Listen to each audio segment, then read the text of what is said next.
Guys, welcome back to ಸಪ್ತ ಸಮುದ್ರ channel. ಹೇಗಿದ್ದೀರಾ? ಎಲ್ಲ ಚೆನ್ನಾಗಿದ್ದೀರಾ ಅಂತ ಅಂದ್ಕೊಂಡಿದ್ದೀನಿ.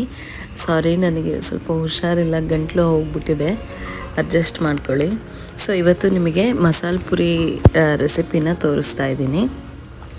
ತುಂಬಾ ಚೆನ್ನಾಗಿರುತ್ತೆ. ಅಥೆಂಟಿಕ್ ಸ್ಟ್ರೀಟ್ ಸ್ಟೈಲ್ ಟೇಸ್ಟೇ ಇರುತ್ತೆ. ಹಾಗೆ ತುಂಬ ಸಿಂಪಲ್ಲಾಗಿ ಮಾಡ್ಕೋಬಹುದು.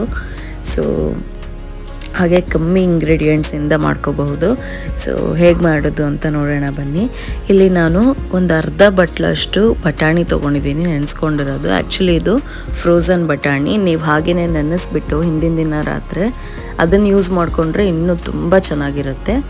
ಸೊ ನಾನಿಲ್ಲಿ ಅರ್ಧ ಬಟ್ಲು ಫ್ರೋಝನ್ ಬಟಾಣಿ ಹಾಕ್ಕೊಂಡಿದ್ದೀನಿ. ಇಷ್ಟರಲ್ಲಿ ನಾವು ಒಂದು 5-6 ಜನ ಆರಾಮಾಗಿ ತಿನ್ಬೋದು. ಓಕೆನಾ? ಸೊ ನಾನು ಅದಕ್ಕೆ ಚೆನ್ನಾಗಿ ಅದನ್ನ ವಾಶ್ ಮಾಡ್ಕೊಂಡ್ಬಿಟ್ಟು ಸ್ವಲ್ಪ ನೀರು ಹಾಕ್ಕೊಂಡು, ಸ್ವಲ್ಪ ಎಣ್ಣೆ ಹಾಕ್ಕೊಂಡು, ಹಾಗೆ ಒಂದು ಸ್ವಲ್ಪ ಉಪ್ಪು ಹಾಕೋತಾ ಇದ್ದೀನಿ. ಹಾಗೆ 1-2 ಚಿಟಿಕೆಯಷ್ಟು ಅರಿಶಿನ ಹಾಕೋತಾ ಇದ್ದೀನಿ. ಹಾಗೆಯೇ ಒಂದು ಮೀಡಿಯಮ್ ಸೈಜ್ ಆಲೂಗಡ್ಡೆನ ಸಿಪ್ಪೆ ತೆಗೆದುಬಿಟ್ಟು ಇದಕ್ಕೆ ಆ್ಯಡ್ ಮಾಡ್ಕೋತಾ ಇದ್ದೀನಿ. ಸೊ ಒಂದು 3 ವಿಷಲ್ ಕೂಗಿಸ್ಕೋಬೇಕಾಗತ್ತೆ. ಹಾಗೆಯೇ ಕೆಲವ್ರು ಕ್ಯಾರೆಟ್ ಎಲ್ಲ ಹಾಕ್ತಾರೆ, ಬಟ್ ನಾನು ಆ ಥರ ಎಲ್ಲ ಏನೂ ಹಾಕೋತಿಲ್ಲ. ಇಷ್ಟು ಹಾಕಿದರೆ ಸಾಕು, ತುಂಬಾ ಚೆನ್ನಾಗಿ ಬರುತ್ತೆ, ಟ್ರಸ್ಟ್ ಮೀ. ಸೊ 3 ವಿಷಲ್ ಮಾಡಿಸ್ಕೊತಾ ಇದ್ದೀನಿ. ಚೆನ್ನಾಗಿ ಅದು ಸ್ಮ್ಯಾಶ್ ಆಗಬೇಕು. ಹಾಗಾಗಿ ಸೊ ಈ ಚಳಿಗಾಲಕ್ಕಂತೂ ಈ ರೀತಿ ಮನೆಯಲ್ಲೇ ಮಾಡ್ಕೊಂಡು ತಿಂದರೆ ಒಳ್ಳೆಯದು. ಯಾಕಂದರೆ ಹೊರಗಡೆ ಅಷ್ಟೊಂದು ಹೈಜೆನಿಕ್ ಇರಲ್ಲ ಒಂದು. ಹಾಗೆಯೇ ಮನೆಯಲ್ಲೇ ಈಸಿಯಾಗಿ ಮಾಡ್ಬೋದು. ಅಂದರೆ ನಾವು ಮಾಡ್ಕೊಂಡು ತಿನ್ನೋದ್ರಲ್ಲಿ ಏನಿದೆ ಅಲ್ವಾ? ಸೊ ನೀವು ಕೂಡ ಟ್ರೈ ಮಾಡಿ. ಓಕೆನಾ?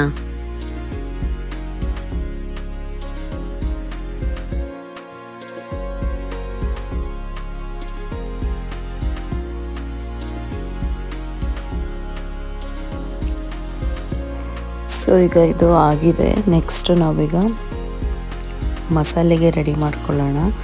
ಸೊ ಆ ಕಲರ್ ನೋಡಿ ಎಷ್ಟು ಚೆನ್ನಾಗಿದೆ. ಸೊ ನಾನಿಲ್ಲಿ ಆಲೂಗಡ್ಡೆ ಬೆಂದಿದೆಯೋ ಇಲ್ವೋ ಅಂತ ಒಂದ್ಸರಿ ಮುಟ್ಟು ನೋಡ್ತಾ ಇದ್ದೀನಿ. ಸೊ ಇದಾದಮೇಲೆ ನಾನಿಲ್ಲಿ ಮಸಾಲೆಗೆ ರೆಡಿ ಮಾಡಿ ಇಟ್ಕೊಂಡಿದ್ದೀನಿ. ಒಂದು ಸ್ವಲ್ಪ ಪುದೀನ ಸೊಪ್ಪು, ಹಾಗೆ ಕೊತ್ತಂಬರಿ ಸೊಪ್ಪು, ಹಾಗೆ ಒಂದು 8-10 ಹಸಿಮೆಣಸಿನ್ಕಾಯಿ. ನಿಮಗೆ ಖಾರ ಕಮ್ಮಿ ತಿಂತೀರ ಅಂದರೆ ಕಮ್ಮಿ ಹಾಕ್ಕೋಬೋದು ಧಾರಾಳವಾಗಿ. ಸೊ ಹಾಗೆ 1-2 ಇಂಚು ಶುಂಠಿ, ಹಾಗೆ 1-2 ಇಂಚು ಚಕ್ಕೆ, ಹಾಗೆ ಒಂದು ಸ್ವಲ್ಪ ಲವಂಗ, ಇಷ್ಟು ತೊಗೊಂಡಿದ್ದೀನಿ. ಈರುಳ್ಳಿ ತಿಂತೀರಾ ಅಂದರೆ ಈರುಳ್ಳಿ ಕೂಡ ಹಾಕೋಬೋದು, ಚೆನ್ನಾಗಿರುತ್ತೆ. ಬಟ್ ನನ್ನ ಹಸ್ಬೆಂಡ್ ತಿನ್ನಲ್ಲ, ಹಾಗಾಗಿ ನಾನು ಸ್ಕಿಪ್ ಮಾಡ್ಕೊಂಡಿದ್ದೀನಿ. ಸೊ ಈಗ ನಾನಿಲ್ಲಿ ಒಂದು ಪಾತ್ರೆಯಲ್ಲಿ, ನಾನೀಗ ಯಾವುದ್ರಲ್ಲಿ ಮಸಾಲೆ ಮಾಡ್ತಿದ್ದೀನೋ ಅದೇ ಪಾತ್ರೆಯಲ್ಲೇ ಇದನ್ನೆಲ್ಲ ಹುರ್ಕೋತೀನಿ. ಸ್ವಲ್ಪ 1-2 ಸ್ಪೂನಷ್ಟು ಎಣ್ಣೆ ಹಾಕ್ಕೊಂಬಿಟ್ಟು ಅದೇನೇನು ಇಟ್ಕೊಂಡಿದ್ನಲ್ಲ ಅದನ್ನೆಲ್ಲ ಚೆನ್ನಾಗಿ ವಾಶ್ ಮಾಡಿ ಒಂದು ಸ್ವಲ್ಪ ಎಲ್ಲದನ್ನೂ ಸಣ್ಣಗೆ ಹೆಚ್ಕೊಂಬಿಟ್ಟು ಎಣ್ಣೆ ಕಾದ್ಮೇಲೆ ಅದಕ್ಕೆ ಹಾಕೋತಾ ಇದ್ದೀನಿ. ಸೊ ಇನ್ನೂ ಇದಕ್ಕೆ ಬೇರೆ ಬೇರೆ ಥರ ಮಸಾಲೆಗಳನ್ನ ಆ್ಯಡ್ ಮಾಡ್ಬೋದು. ಕಸೂರಿ ಮೇಥಿ, ಹಾಗೆ ಮರಾಠ್ ಮೊಗ್ಗು, ಅನಾನಸ್ ಹೂವು. ಆ್ಯಕ್ಚುಲಿ ನನಗೆ ಅದರ ಹೆಸರೆಲ್ಲ ಅಷ್ಟೊಂದು ಸರಿಯಾಗಿ ಗೊತ್ತಿಲ್ಲ, ತಪ್ಪಾಗಿ ಏನಾದರೂ ಹೇಳಿದರೆ ಸಾರಿ. ಆ ರೀತಿ ಎಲ್ಲ ಹಾಕ್ಕೋಬಹುದು. ಬಟ್ ನನಗೆ ತುಂಬ ಮಸಾಲೆ ಇಷ್ಟ ಆಗಲ್ಲ, ಹಾಗಾಗಿ ಇಷ್ಟನ್ನೇ ಹಾಕ್ಕೊಂಡಿದ್ದೀನಿ. ಸೊ ಇದ್ರ ಹೆಸರೇ ಮಸಾಲೆ ಪುರಿ ಆಗಿರೋದ್ರಿಂದ ನೀವು ಮಸಾಲೆ ಜಾಸ್ತಿ ಹಾಕಿದರೆ ಏನು ತೊಂದರೆ ಇಲ್ಲ. ಸೊ ಚೆನ್ನಾಗೇ ಇರುತ್ತೆ ಟೇಸ್ಟು. ಸೊ ಈಗ ಇದನ್ನ ಚೆನ್ನಾಗಿ ಹುರ್ಕೋಬೇಕು. ಅದೆಲ್ಲ ಏನು ಸೊಪ್ಪೆಲ್ಲ ಹಾಕ್ಕೊಂಡಿದ್ದೀವಿ, ಪುದೀನ ಕೊತ್ತಂಬರಿ ಎಲ್ಲ, ಅದೆಲ್ಲ ಫುಲ್ಲು ಕರ್ಗೋಗ್ಬಿಡ್ಬೇಕು. ಹಾಗೆ ಹಸಿಮೆಣಸೆಲ್ಲ ಒಂಥರ ವೈಟ್ ಕಲರ್ ಆಗಬೇಕು, ಅಷ್ಟು ಚೆನ್ನಾಗಿ ಹುರ್ಕೋಬೇಕು. ಸೊ ಇಷ್ಟು ಹುರ್ಕೊಂಡ್ರೆ ಸಾಕಾಗತ್ತೆ. ಇದು ಪರ್ಫೆಕ್ಟಾಗಿ ಆಗಿದೆ ಈಗ.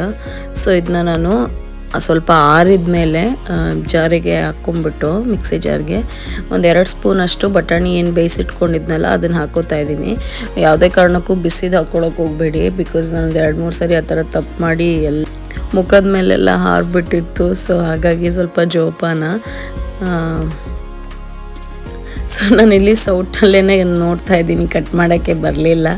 ಆಮೇಲೆ ಕೈಯಲ್ಲೇ ತೆಕ್ಕೊಂಡು ಹಾಕಿದೆ. ಸೊ ನೋಡಿ ಎಷ್ಟು ಕಷ್ಟ. ನಾನೇ ವಿಡಿಯೋ ಮಾಡಿಕೊಂಡು ಇದನ್ನು ಮಾಡಬೇಕು ಅಂದರೆ ಟ್ರೈಪಾಡ್ ಸೆಟ್ ಮಾಡಿ ಇಡ್ಬೋದು. ಬಟ್ ಏನಂದರೆ ಪದೇ ಅದು ರನ್ ಆಗ್ತಾ ಇದೆಯೋ ಇಲ್ವೋ, ಪೊಸಿಷನ್ಗಳನ್ನ ಎಲ್ಲ ಸೆಟ್ ಮಾಡ್ತಾನೆ ಇರಬೇಕು. ಹಾಗಾಗಿ ಹಂಗೆ ಮಾಡ್ತಾಯಿದ್ದೀನಿ. ಸೊ ಈಗ ಇದು ಆಗಿದೆ. ನಾನೇನು ಮುಂಚೆ ಹುರ್ಕೊಂಡಿದ್ನಲ್ಲ ಇದನ್ನೆಲ್ಲ ಅದೇ ಪಾತ್ರೆಗೇ ಮತ್ತೆ ಇನ್ನೊಂದು 2 ಸ್ಪೂನು ಎಣ್ಣೆ ಹಾಕ್ಬಿಟ್ಟು ಈ ಮಸಾಲೆ ರುಬ್ಕೊಂಡಿದ್ದನ್ನು ಹಾಕ್ತಾಯಿದ್ದೀನಿ. ಒಂದು 5 ನಿಮಿಷ ಹಾಗೆ ಬಿಟ್ಬಿಡಿ, ಸಣ್ಣ ಮಾಡಿಬಿಟ್ಟು ಫ್ಲೇಮ್ನ. ಸೊ ದಟ್ ಅದೆಲ್ಲ ಚೆನ್ನಾಗಿ ಎಣ್ಣೆಯಲ್ಲಿ ಮಿಕ್ಸ್ ಆಗಿಬಿಟ್ಟು ಲಾಸ್ಟಲ್ಲಿ ಒಂಥರ ಎಣ್ಣೆ ಬಿಟ್ಕೊಂಡು ಬರುತ್ತೆ ಕುದಿಯೋದಕ್ಕೆ ಶುರುವಾಗಿ. ಸೊ ಆವಾಗ ಅದು ಸ್ವಲ್ಪ ಚೆನ್ನಾಗಿದಾಗಿದೆ ಅಂತ ಅರ್ಥ. ನನಗೆ ಕೆಲವೊಂದು ವರ್ಡ್ಗಳು ಸಿಗಲ್ಲ, ಅದಕ್ಕೆ ಅದು ಇದು ಅಂತ ಹೇಳ್ತೀನಿ. ಸೊ ಅದೊಂದು 5 ನಿಮಿಷ ಕುದ್ಮೇಲೆ ಅದೇನು ಮಿಕ್ಕಿರೋ ಬಟಾಣಿ ಆಲೂಗಡ್ಡೆ ಇತ್ತಲ್ಲ ಅದನ್ನು ಚೆನ್ನಾಗಿ ಸ್ಮ್ಯಾಶ್ ಮಾಡ್ಕೊಂಬಿಟ್ಟು ಇದಕ್ಕೆ ಹಾಕೋತಾ ಇದ್ದೀನಿ. ಸೊ ನೀವು ಬಟಾಣಿ ಬೇಕು ಅಂದರೆ ಒಂದು 2 ಸೌಟು ತೆಗೆದಿಟ್ಕೊಳ್ಳಿ ಒಂದು ಬಟ್ಲಲ್ಲಿ. ಮಸಾಲೆ ಮೇಲೆ ಹಾಕೋತೀರಾ ಅಂದರೆ ನಾನು ಎಲ್ಲ ಹಾಕಿಬಿಟ್ಟೆ, ಬಿಕಾಸ್ ನಾವೇನು ಆ ರೀತಿ ತಿನ್ನಲ್ಲ, ಹಾಗಾಗಿ ನಿಮಗೆ ಬೇಕು ಅಂದರೆ ನೀವು ತೆಗೆದಿಟ್ಕೊಳ್ಳಿ. ಸೊ ಈಗ ಇದಕ್ಕೆ ನಾನು ಒಂದು ಅರ್ಧ ಚಮಚ ಉಪ್ಪನ್ನ ಆ್ಯಡ್ ಮಾಡ್ತಾಯಿದ್ದೀನಿ. ಉಪ್ಪು ಸ್ವಲ್ಪ ಕಮ್ಮಿನೇ ಹಾಕ್ಕೊಳ್ಳಿ, ಯಾಕಂದರೆ ಬೇರೆ ಮಸಾಲೆಗಳಲ್ಲೂ ಉಪ್ಪಿನಂಶ ಇರುತ್ತೆ ಹಾಗಾಗಿ. ಸೊ ಒಂದು 1/4 ಚಮಚ ಖಾರದ ಪುಡಿ, ಹಾಗೆ 1 ಚಮಚ ಬೆಲ್ಲ, ಹಾಗೆ ನಾನಿಲ್ಲಿ ಮಸಾಲೆಗಳು ಗರಂ ಮಸಾಲ, ಚಾಟ್ ಮಸಾಲ, ಹಾಗೆ ಪಾನಿಪುರಿ ಮಸಾಲ ತೊಗೊಂಡಿದ್ದೀನಿ. ಸೊ ನೀವು ಜೀರಾ ಪೌಡರ್ ಕೂಡ ಹಾಕೋಬೋದು, ಬಟ್ ನನ್ನ ಹತ್ರ ಖಾಲಿ ಆಗಿತ್ತು ಜೀರಾ ಪೌಡರ್, ಹಾಗಾಗಿ ಹಾಕಲಿಲ್ಲ. ಸೊ ಎಲ್ಲವನ್ನೂ ಒಂದೊಂದು ಸ್ಪೂನ್ ಹಾಕ್ತಾಯಿದ್ದೀನಿ. ಹಾಕಿಬಿಟ್ಟು ಚೆನ್ನಾಗಿ ಮಿಕ್ಸ್ ಮಾಡ್ಕೊಳ್ಳಿ, ಆಯಿತಾ. ಹಾಗೆ ಕನ್ಸಿಸ್ಟೆನ್ಸಿ ನೋಡಿ, ನೀರು ಬೇಕಿದ್ರೆ ನೀರು ಹಾಕ್ಕೊಳ್ಳಿ. ನಾನು 1 ಗ್ಲಾಸ್ ಅಷ್ಟು ನೀರು ಹಾಕಿದೆ. ಸೊ ತುಂಬ ನೀರಾದರೆ ಚೆನ್ನಾಗಿರಲ್ಲ, ತುಂಬ ಗಟ್ಟಿ ಇದ್ರೂ ಚೆನ್ನಾಗಿರಲ್ಲ, ಒಂದು ಮೀಡಿಯಮ್ ಕನ್ಸಿಸ್ಟೆನ್ಸಿ ಇರಬೇಕು. ಸೊ ನೋಡಿ ಈ ರೀತಿ. ಸೊ ಇದನ್ನು ಚೆನ್ನಾಗಿ ಕುದಿಸ್ಕೋಬೇಕು. ಎಷ್ಟು ಚೆನ್ನಾಗಿ ಕುದಿಸ್ತೀರೋ ಅಷ್ಟು ಚೆನ್ನಾಗಿ ಟೇಸ್ಟ್ ಇರುತ್ತೆ, ಯಾಕಂದರೆ ಮಸಾಲೆ ಎಲ್ಲ ಜಾಸ್ತಿ ಹಾಕಿರ್ತೀವಲ್ಲ ಹಾಗಾಗಿ. ಸೊ ಒಂದು 10 ನಿಮಿಷ ನಾನು ಇದನ್ನು ಮೀಡಿಯಮ್ ಫ್ಲೇಮ್ನಲ್ಲಿ ಇಟ್ಬಿಟ್ಟು ಚೆನ್ನಾಗಿ ಕುದಿಸ್ಕೊಂಡೆ. ಸೊ ಇಷ್ಟಾದರೆ ನಮಗೆ ಮೇಯ್ನಾಗಿ ಬೇಕಾಗಿರೋವಂಥ ಮಸಾಲೆ ರೆಡಿಯಾಗಿದೆ. ಸೊ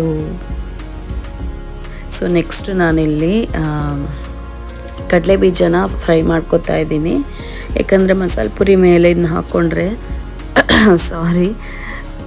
ಸಖತ್ತಾಗಿರುತ್ತೆ. ನನಗಂತೂ ಈ ರೆಸಿಪಿ ಟಾಪ್ ಫೇವ್ರೆಟ್, ಯಾವಾಗ ಕೊಟ್ರೂ ಬೇಜಾರಾಗಲ್ಲ, ನನಗೆ ಅಷ್ಟು ಇಷ್ಟ. ಸೊ ನಮ್ಮ ಇಂಡಿಯಾದಲ್ಲಿ ಅಥೆಂಟಿಕ್ ಟೇಸ್ಟ್ನ ನಾನು ತುಂಬ ಮಿಸ್ ಮಾಡ್ಕೋತೀನಿ.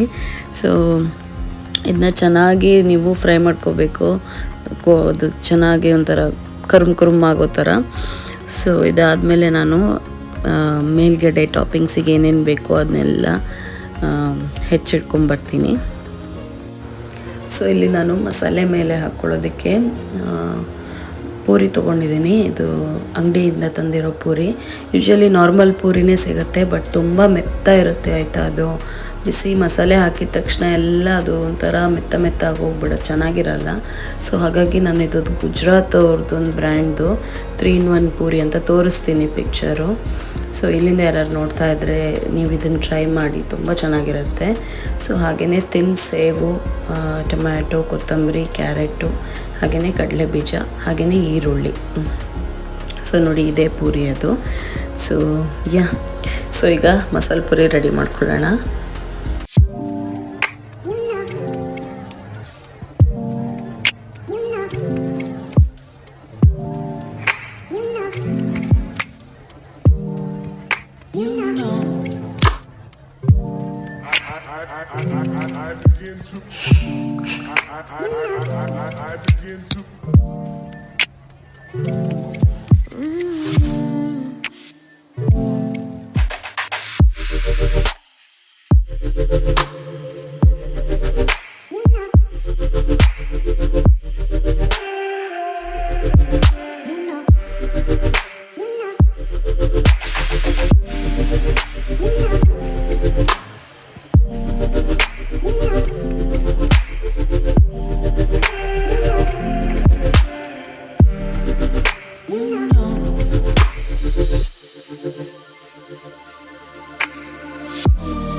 ಸೊ ತುಂಬಾ ಟೇಸ್ಟಿಯಾಗಿತ್ತು.